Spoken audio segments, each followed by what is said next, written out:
Praise the Lord. सबसे पहले मैं परमिता परमेश को धन्यवाद देना चाहता हूँ। परमेश ने आज इस पवित्र दिन में उनका चरणों में आने के लिए और उनका स्तुति आराधना महिमा करने के लिए प्रभु हम सभी को सहायता किया है। और आप सभी को हमारा संडे मॉर्निंग चर्च सर्विस में यीशु मसीह के नाम से स्वागत करता हूँ। और परमेश्वर का अति पवित्र वचन सुनने वाला आप वो जहां पर भी हो, आप सभी को परमेश्वर आशीष करे। आज कुछ समय का ध्यान के लिए मैं चुना हुआ टॉपिक है pray constantly for sanctification. Pray constantly for sanctification. हम निरंतर प्रार्थना करना है हम पवित्र बनने के लिए।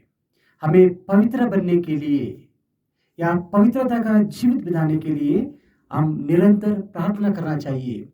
इस विषय के बारे में आज हम परमेश्वर का वचन का द्वारा ध्यान करेंगे। आइए परमेश्वर वचन सुनने से पहले हम प्रार्थना करें। हमारा परमित परमेश्वर, आज इस पवित्र दिन में इस प्रकार प्रभु आपका चरण में आकर आपका स्तुति आराधना महिमा करने के लिए आपने हमें सहायता की, इसलिए आपको धन्यवाद है प्रभु। आप हमें प्यार करने वाला परमेश्वर है प्रभु। आपका उपस्थिति को महसूस करने के लिए, आपका प्यार को अनुभव करने के लिए प्रभु आप हम सभी को सहायता कीजिए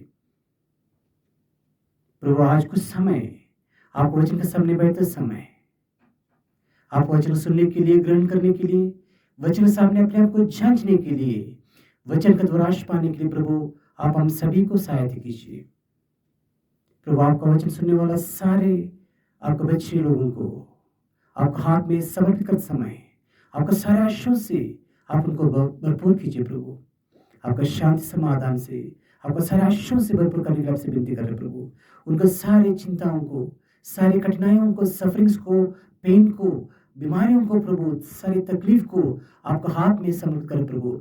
सारी तकलीफ को दूर करते हुए आपका शांति समाधान से आप उनको भरपूर करने वाला परमेश्वर है, इसलिए आपको धन्यवाद है प्रभु।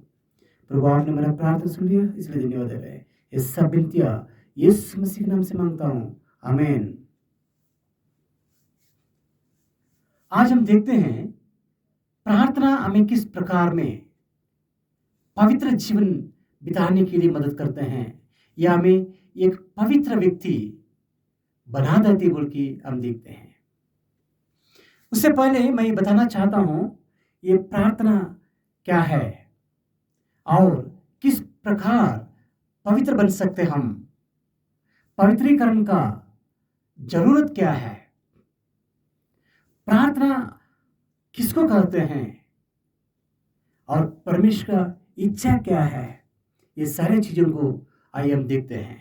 सबसे पहले आज की जो टॉपिक है, जो सैंक्टिफिकेशन, जो पवित्रीकरण है प्रार्थना का द्वारा। सैंक्टिफिकेशन या पवित्रीकरण क्या है उसके बारे में हम देखते हैं। हम सभी लोग जानते हैं परमेश्वर पवित्र परमेश्वर है। सारे धर्म का लोग उसको विश्वास करते हैं। इसलिए जो धर्मस्थल में या धर्म स्थानों में हम जाते समय हम बहुत पवित्रता के साथ में हम जाने के लिए कोशिश करते हैं। पर किस प्रकार का पवित्रीकरण या किस प्रकार का शुद्धिकरण के साथ में हम जाने का तैयारी करते हैं, हम एक बार अपने आप को जांचना बहुत जरूरी है।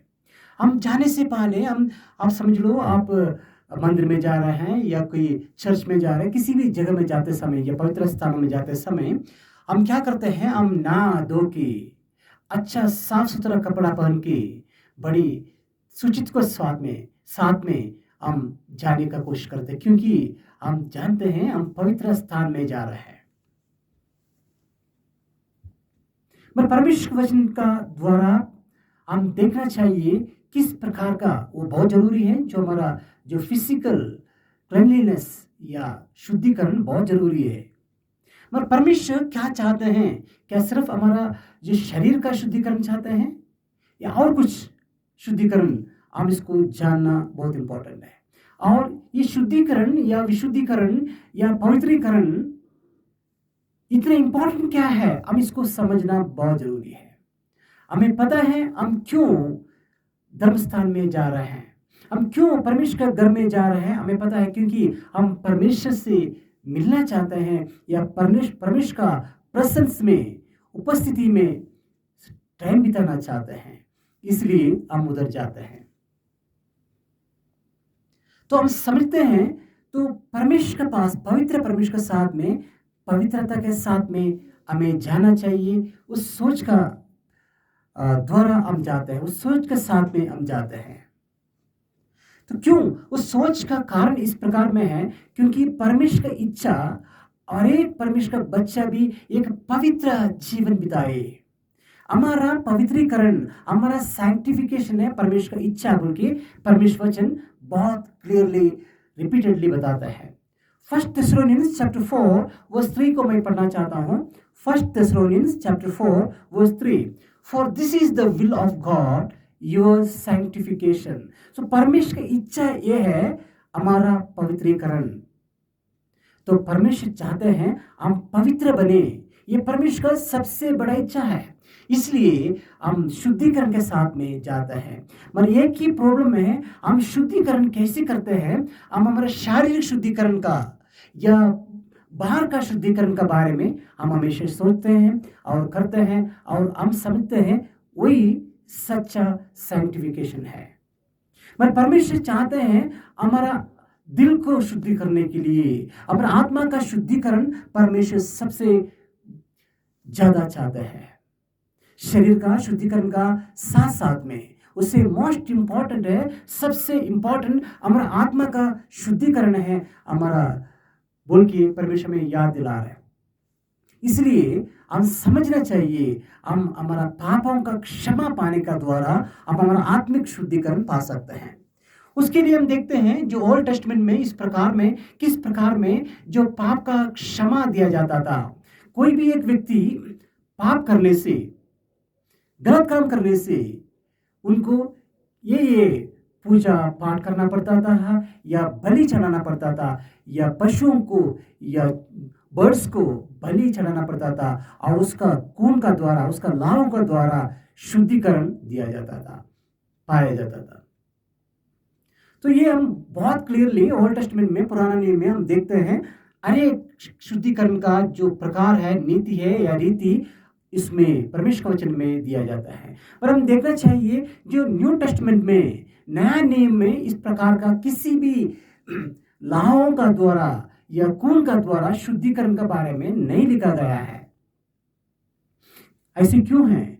और नया नियम का समय में या अभी का इस समय में हमें शुद्धिकरण किस प्रकार में मिलता है, या आत्मिक शुद्धिकरण हम किस प्रकार में कर सकते हैं, हम इसको जानना बहुत जरूरी है। हम जानते हैं 2023 साल पहले प्रभु यीशु मसीह ने इस दुनिया में आया और 33.5 ईयर्स इस दुनिया में एक इंसान बन के, एक पाप रहित इंसान रह के, एक सिनलेस मैन बन के जीवन बिता के अपना लाहू, अपना जान क्रूस पर, सूली पर चढ़ा के हमें बलिदान, अपने आप को बलिदान दिया है और हमें पाप से मुक्ति दिया है। प्रभु यीशु मसीह का पवित्र लाहों से हमें आत्मिक शुद्धिकरण दिया गया है। जो पवित्र लाहों से, प्रभु यीशु मसीह का जो पवित्र लाहों से जो शुद्धिकरण दिया है, वो हमारा शारीरिक शुद्धिकरण नहीं है, हमारा आउटवर्ड क्लेanलीनेस नहीं है या सैंक्टिफिकेशन नहीं है, वो हमारा आत्मिक शुद्धिकरण है या विशुद्धिकरण है या पवित्रीकरण है बोल के परमेश्वर वचन में साफ साफ बताता है। इसलिए हमें बार बार हमें किस चीज का, जानवरों का या पक्षियों का बलि चढ़ा के उनका खून का द्वारा जो शुद्धिकरण पाने का जो प्रकार था, जो तरीका था, जो नीति था, वो हमेशा हमेशा के लिए खत्म हो गया है, क्योंकि यीशु मसीह ने उसको खत्म किया है। अभी हमें आत्मिक शुद्धिकरण जो प्रभु यीशु मसीह का द्वारा दिया गया आत्मिक शुद्धिकरण को अपनाने से, स्वीकार करने से, उसके ऊपर में विश्वास करने से, प्रभु यीशु मसीह को हमारा पर्सनल सेवियर बोल के एक्सेप्ट करने का द्वारा हम आत्मिक शुद्धिकरण पा सकते हैं और परमेश्वर का बच्चा बन सकते हैं बोल के परमेश्वर हमें परमेश्वर वचन का द्वारा वाग्दान करते हैं, प्रॉमिस करते हैं। हम देखते हैं जॉन चैप्टर 1 वर्स 12 में इस प्रकार में बताया गया है, जो कोई प्रभु यीशु मसीह का नाम पर विश्वास करते हैं और यीशु मसीह को स्वीकार करते हैं, उनको परमेश्वर का बेटा बेटी, परमेश्वर का बच्चे बनने का अधिकार दिया गया है। उस अधिकार का द्वारा, उस कृपा का द्वारा हम परमेश्वर का बच्चे बनाए हैं और हमें अनंत काल के लिए जो सैंक्टिफिकेशन, आत्मिक सैंक्टिफिकेशन दिया गया है। आइए हम आगे बढ़ते हैं। अभी हम समझने हैं जो प्रार्थना का द्वारा हमें जो पवित्रीकरण या हम पवित्र किस प्रकार बन सकते हैं। प्रार्थना और पवित्रीकरण में, प्रार्थना और सैंक्टिफिकेशन में क्या संबंध है और किस प्रकार का संबंध है, हम इसको जानना बहुत जरूरी है। आइए हम देखते हैं जो प्रार्थना, सभी लोग जानते हैं प्रार्थना के बारे में, सारे धर्म का लोग, जो लोग दुनिया में जितना भी लोग हैं जो परमेश्वर से विश्वास करते हैं, चाहे वो अलग अलग परमेश्वर को विश्वास करते हैं, अलग अलग नाम से परमेश्वर को पुकारता होगा, अलग अलग तरीका से परमेश्वर को पुकारता होगा या प्रार्थना करता होगा, मगर जो कोई परमेश्वर को विश्वास करते हैं वो सारे लोग प्रार्थना करते हैं और प्रार्थना का शक्ति को विश्वास करते हैं। मगर ये प्रार्थना क्या है? अब सभी करते हैं, सारे दुनिया का लोग करते हैं, सारे विश्वास का लोग करते हैं, सारे धर्म का लोग करते हैं, मगर आज परमेश्वर का वचन, परमेश्वर आपसे पूछ रहे हैं, ये प्रार्थना क्या है? What is prayer? हम सारे लोगों का या मैक्सिमम दुनिया में जो लोग हैं उनका दिमाग में इस प्रकार का एक सोच है। हम इस प्रकार में सोचते हैं जो प्रार्थना है इस कंप्लेंट सेल ऑफ गॉड, परमेश्वर का एक कंप्लेंट सेल है। हमारा सारे कंप्लेंट्स को जो देने वाला जो सेल, कंप्लेंट सेल है, कंप्लेंट सेंटर है, वही प्रार्थना है। क्योंकि हम हमारा ईच एंड एवरी प्रार्थना को हम एक बार ध्यान से गौर करने से, देखने से हमें पता चलता है उसमें complaints and complaints and complaints, हमारा हर एक दिन का प्रार्थना कंप्लेंट से भरा हुआ है। हम देखते हैं जो सरकार का, जो पंचायत लेवल में, जो तहसील लेवल में, डिस्ट्रिक्ट लेवल में या स्टेट लेवल में जो कंप्लेंट्स सेल होता है या कस्टमर केयर सेंटर होता है, उस प्रकार में जो भी कस्टमर का, जो भी लोगों का जो तकलीफ है, प्रॉब्लम्स है, समस्या, उधर हम रिपोर्ट कर सकते हैं। हम ये सोच रहे हैं उसी प्रकार में हमारे जीवन का सारे तकलीफ को हम इस सेंटर में प्रार्थना का द्वारा हम परमेश्वर को समर्पित करते हैं। वो ऐसे कोई सेंटर है, प्रेयर नहीं है, ये हमारा सोच विचार है। इसलिए हम क्या करते हैं, हम परमेश्वर को जब हमारे तकलीफ का समय में हम ढूंढते हैं। इस प्रकार का प्रार्थना को प्रेयर मेडिसिन कहते हैं, क्योंकि किसी भी व्यक्ति को दवाई खाना पसंद नहीं है। मगर क्या करते हैं, जब हमें बुखार आता है, हम बीमार होते हैं, हमें सिर दर्द आता है, हम दवाई खाते हैं, हमें पसंद नहीं है, फिर भी हमें खाना पड़ता है, क्योंकि हमें उस बीमारी से बाहर आना है। हमें पता है हमारे छोटे बच्चे को दवाई खिलाना बहुत मुश्किल है, बिल्कुल पसंद नहीं उनको। हम उसको डरा के या पनिशमेंट देते हुए भी हम उसको दवाई खिलाते हैं। क्यों? क्योंकि उस बीमारी से बाहर आना है। आज हमारा प्रार्थना भी प्रेयर मेडिसिन का जैसे है, इट्स कॉल्ड प्रेयर मेडिसिन है। हमें पसंद नहीं है, फिर भी हमें उस मुसीबत से बाहर आने के लिए मैक्सिमम लोग प्रार्थना करते हैं। ये सच नहीं है क्या? हमारा प्रार्थना प्रेयर मेडिसिन नहीं है? हम अपने आप को जांचना बहुत जरूरी है। आज हम परमेश्वर से पूछे, प्रभु मेरा प्रार्थना किस प्रकार का है? मगर परमेश्वर वचन बहुत साफ सुथरा या वेरी क्लियरली, स्पेसिफिकली, स्पष्ट रीति से आपसे बताना चाहते हैं, उस प्रकार का प्रार्थना परमेश्वर नहीं सुनते हैं। परमेश्वर वचन वेरी क्लियरली बताता है, उस प्रकार का प्रार्थना, तुम्हारा प्रार्थना उस प्रकार में होने से, प्रेयर मेडिसिन का जैसे होने से, सिर्फ तकलीफ का समय में तुम्हें परमेश्वर याद आने से, उस प्रकार का प्रार्थना परमेश्वर कभी नहीं सुनते हैं। ये मैं नहीं बोल रहा हूँ, परमेश्वर वचन बता रहा है, मैं उसको पढ़ना चाहता हूँ। आप कृपा करके आपका बाइबल को खोल के चेक कीजिए। Proverbs chapter 1 verse 26 to 30 verses 26 to 30 Proverbs chapter 1 verse 26 to 30। मैं पूरा वचन को नहीं पढ़ना चाहता हूँ, मैं एक ही वचन पढ़ना चाहता हूँ। Proverbs chapter 1 verse 28। Then they will call on me, but I will not answer. They will seek me diligently, but they will not find me। Verse 26 में बताते हैं, तुम्हारा मुसीबत का समय में, तुम्हारा मुसीबत को देख के मैं हंसूंगा, I will laugh at you, मैं हंसूंगा। और इधर बोल रहे हैं, तुम मुझे उस समय में तुम मुझे पुकारेगा, मैं तुम्हें जवाब नहीं दूंगा। तुम बहुत गौर से, बहुत ध्यान से मुझे ढूंढेंगे, मगर तुम मुझे नहीं पाएगा। हमारा मुसीबत का समय में, हमारा मुसीबत का समय में, हमारा परेशानी का समय में, हमारा प्रॉब्लम का समय में, हमारा कठिनाइयों का, सफरिंग का समय में हम परमेश्वर को ढूंढने से परमेश्वर बोल रहे हैं, I will not answer your prayers. इसलिए हम समझना चाहिए, it's not a complaint cell. प्रार्थना एक कंप्लेंट सेंटर या सेल नहीं है।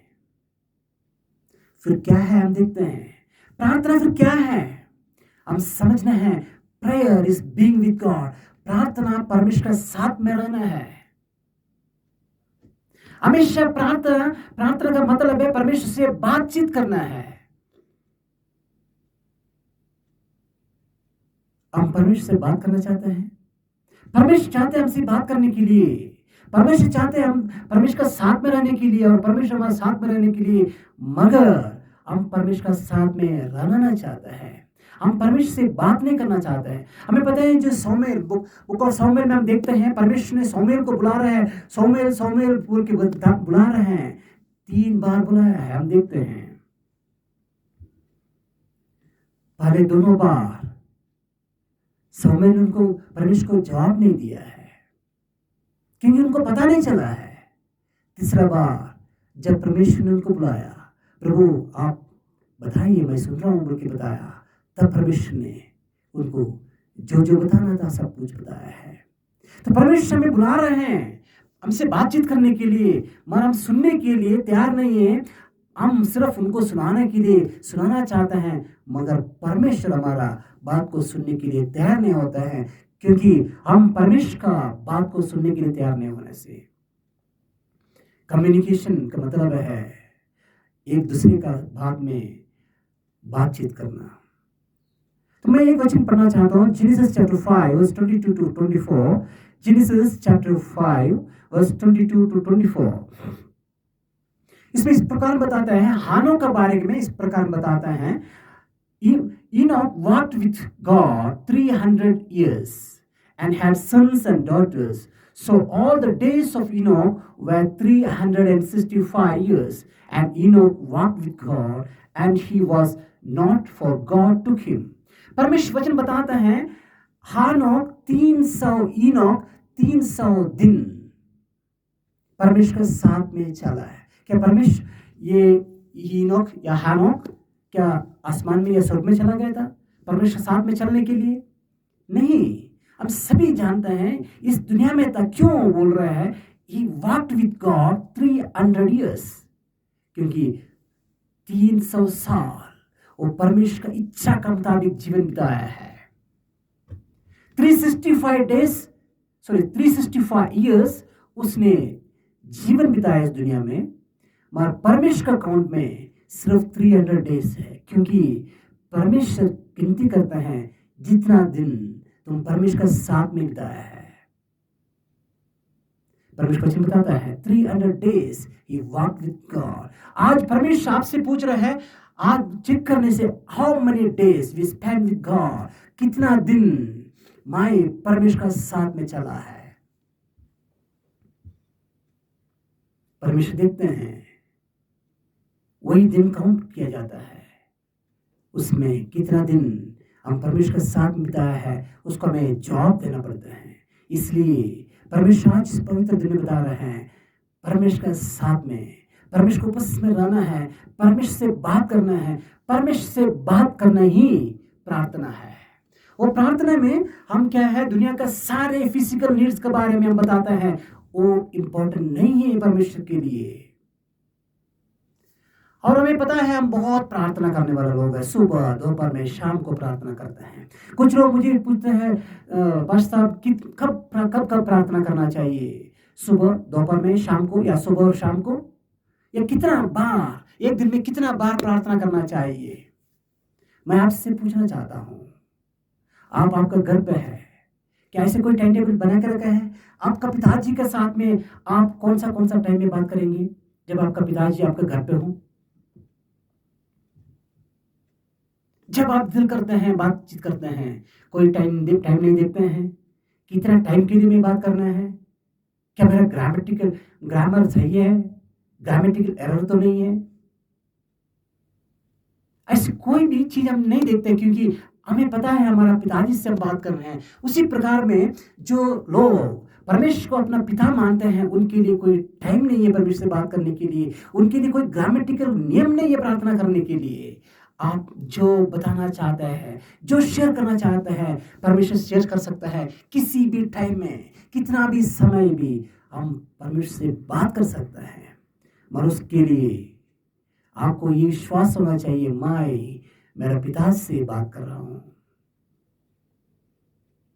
कि आज हमारा प्रार्थना परमेश्वर सुन रहा है। आज हमें पता है परमेश्वर हमारा प्रार्थना नहीं सुन रहा है। मैक्सिमम लोगों का प्रॉब्लम यह है, लोग फेस कर रहे हैं, क्योंकि परमेश्वर हमारा प्रार्थना क्यों नहीं सुन रहा है।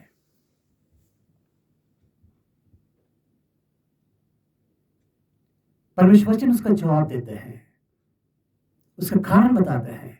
इसलिए हमें क्या दिक्कत आ रहा है, हमें पता चला परमेश्वर हमारा प्रार्थना नहीं सुन रहा है, तो हम इस कंक्लूजन में आ गया, क्योंकि परमेश्वर हमारा भाषा नहीं जान रहा है।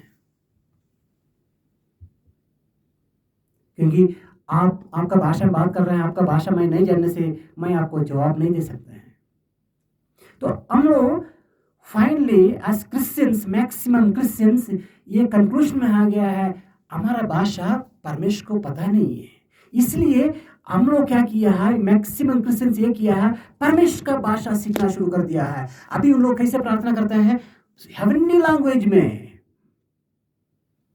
They call speaking in tongues. Bible बताता है अननोन टंग्स, क्योंकि परमेश्वर को आपका भाषा पता नहीं है, इसलिए हम मजबूर हो गया परमेश्वर का भाषा सीख के परमेश्वर से बात करने के लिए। ये बहुत मुश्किल है, क्योंकि परमेश्वर आपका भाषा नहीं जानते हैं, और सीखने के लिए परमेश्वर के पास इतना ज्ञान भी नहीं है। मगर आप परमेश्वर से ज्यादा ज्ञानी है, ताकि आप परमेश्वर का भाषा सीख के परमेश्वर से बात करेंगे, ताकि परमेश्वर आपका आवश्यकता को पूरा करे।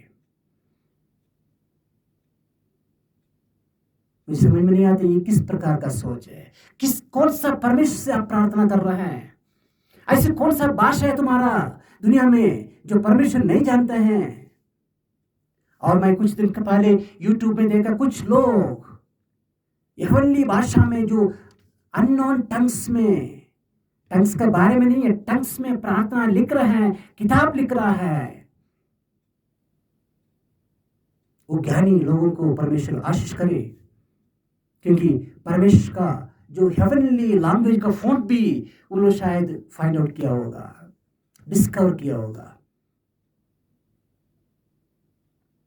शर्माना चाहिए। परमेश्वर दुनिया का सारे भाषा को जानता है। तुम्हें परमेश्वर को सिखाने का जरूरत नहीं है। तुम्हारा सोच विचार को, तुम्हारा दिमाग में क्या चल रहा है, तुम्हारा सोच में क्या चल रहा है, वो भी समझने वाला परमेश्वर से बात करने के लिए एक नया भाषा का खोज करने का जरूरत नहीं है। वो परमेश्वर को इंसल्ट कर रहे हैं। तो आप लोग सोच रहा होगा जो अननोन टंग्स के बारे में जो बाइबल में क्या लिखा है, क्यों लिखा है, क्योंकि वो आज हमारा टॉपिक वो नहीं, इसलिए मैं उसको बारे में ज़्यादा बताना नहीं चाहता हूँ। आने वाले दिनों में उसके बारे में बहुत क्लियरली हम परमेश्वर के वचन से हम देखेंगे वो क्या है, उसका जरूरत क्या था, उसका मकसद क्या है, हम उसको समझ सकते हो। भाई बाइबल में वेरी क्लियर उसके बारे में लिखा है, उसको ज़्यादा एक्सप्लेन करने का जरूरत नहीं है। हम विश्वास के साथ में पूरा दिल से भाई परमेश्वर के वचन को पढ़ने से वो अपने आप को परमेश्वर का आत्मा आपको समझ आता है वो क्या बता रहा है। क्योंकि आइए आगे हम बढ़ेंगे। इसलिए परमेश्वर के साथ में आपको बात करने के लिए एक नया भाषा का आविष्कार करने का जरूरत नहीं है, क्योंकि परमेश्वर सारे भाषा को जानता है।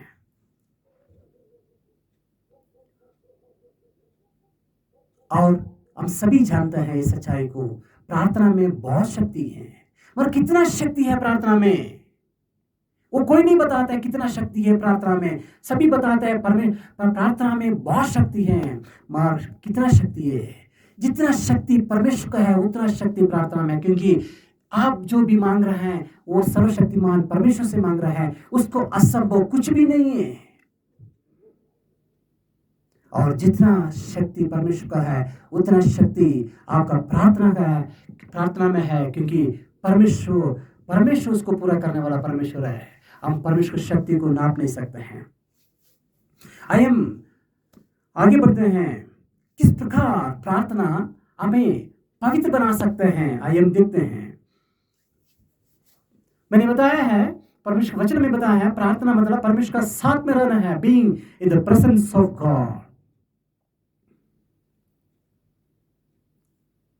जब हम परमेश्वर का पास में रहता है, नजदीक में रहता है, हम कोई भी किसी भी गलत काम नहीं कर सकते हैं, क्योंकि अंधेरा और उजाला एक साथ नहीं रख सकते हैं।